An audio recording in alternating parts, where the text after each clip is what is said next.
ओडिशा के बालासोर में ट्रेन हादसे के बाद इंश्योरेंस खासकर आईआरसीटीसी के इंश्योरेंस को लेकर चर्चा शुरू हो गई है।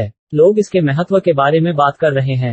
आईआरसीटीसी 1 नवंबर 2021 से प्रति पैसेंजर सिर्फ 0.35 रुपये के प्रीमियम पर यह ट्रैवल इंश्योरेंस ऑफर करता है। इसमें सभी तरह के टैक्स शामिल हैं। किसी हादसे की स्थिति में इस ट्रैवल इंश्योरेंस के तहत मिलने वाला अमाउंट पैसेंजर को हुए नुकसान की कैटेगरी पर निर्भर करता है। खासकर ट्रेन से सफर के दौरान आईआरसीटीसी का ट्रैवल इंश्योरेंस बहुत काम का है। अच्छी बात यह है कि इसके लिए प्रीमियम प्रति पैसेंजर सिर्फ 35 पैसे है। जब आप आईआरसीटीसी की वेबसाइट से ट्रेन रिजर्वेशन कराते हैं तो आपसे यह पूछा जाता है कि क्या आप प्रति पैसेंजर 0.35 पैसे की दर से travel insurance IRCTC travel insurance लेना चाहते हैं। इसकी वजह यह है कि इसे खरीदना पैसेंजर के लिए अनिवार्य नहीं है। कई बार लोग जल्दबाजी में इस पर ध्यान नहीं देते हैं। वे बगैर ट्रैवल इंश्योरेंस के टिकट बुक करा लेते हैं। लेकिन किसी हादसे की स्थिति में यह इंश्योरेंस गेट ऐप काम आता है। इससे पैसेंजर के परिवार को आर्थिक सहायता मिलती है। इसके लिए कुल 5 तरह की कैटेगरी तय की गई हैं। पहली कैटेगरी में डेथ शामिल है। इसमें भी कई तरह की स्थितियां बताई गई हैं।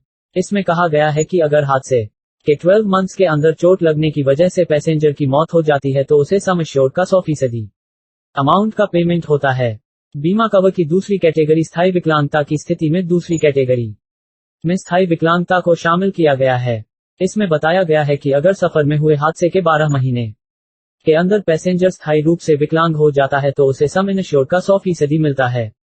स्थायी विकलांगता के लिए कुछ शर्तें तय की गई हैं।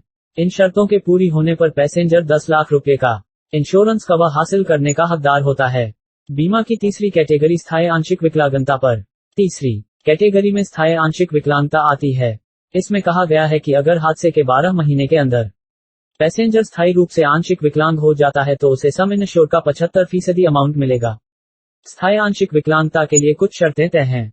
इन शर्तों के पूरा होने पर ही पैसेंजर को स्थायी आंशिक विकलांगता का सर्टिफिकेट मिलता है। बीमा की चौथी कैटेगरी अस्पताल में इलाज के खर्च के लिए। चौथी कैटेगरी में अस्पताल में इलाज के दौरान आने वाले खर्च को शामिल किया गया है। इसके लिए 2 लाख रुपए की सीमा तय की गई है। इसका मतलब है कि हादसे की वजह से अगर पैसेंजर को लगी चोट के इलाज के लिए उसे अस्पताल में भर्ती करने की जरूरत पड़ती है तो इलाज पर होने वाला 2 लाख रुपए तक का खर्च बीमा कंपनी चुकाएगी। इस कैटेगरी के बारे में ज्यादातर लोगों को पता नहीं है। पैसेंजर्स आमतौर पर सिर्फ हादसे में मौत की स्थिति में मिलने वाले मुआवजे के बारे में जानते हैं। 5वीं कैटेगरी मृतक के शव को घर पहुंचाने के खर्च के लिए। 5वीं कैटेगरी के बारे में बहुत कम लोग जानते हैं। इसमें कहा गया है कि अगर ट्रेन हादसे की वजह से पैसेंजर की मौत हो जाती है तो उसके शव को उसके घर पहुंचाने या अंतिम संस्कार के लिए ले जाने पर आने वाले खर्च का भुगतान इंश्योरेंस कंपनी की तरफ से किया जाएगा। इसके लिए 10,000 रुपए की सीमा तय की गई है। इस क्लेम के लिए किसी तरह का डॉक्यूमेंट सबमिट करने की जरूरत नहीं है। क्या है क्लेम करने का प्रोसेस? चलिए जानते हैं। सफर में हादसे की वजह से पैसेंजर को होने वाले नुकसान पर क्लेम का दावा 4 महीने के अंदर किया जा सकता है। पैसेंजर का नॉमिनी या उसका कानूनी उत्तराधिकारी बीमा कंपनी के नजदीकी ऑफिस में यह दावा कर सकता है। इसके लिए बीमा कंपनी को कुछ तरह के डॉक्यूमेंट सबमिट करने होंगे। पैसेंजर की मौत की स्थिति में नॉमिनी या कानूनी उत्तराधिकारी को हादसे की पुष्टि के लिए रेलवे अथॉरिटी की रिपोर्ट लगानी होगी। इस रिपोर्ट में मृतकों की लिस्ट में उस पैसेंजर का नाम शामिल होना जरूरी है जिसके नॉमिनी दावा पेश करना चाहते हैं। दोस्तों, वीडियो हेल्पफुल लगी तो चैनल को सब्सक्राइब करके हमें सपोर्ट जरूर करें। जय हिंद।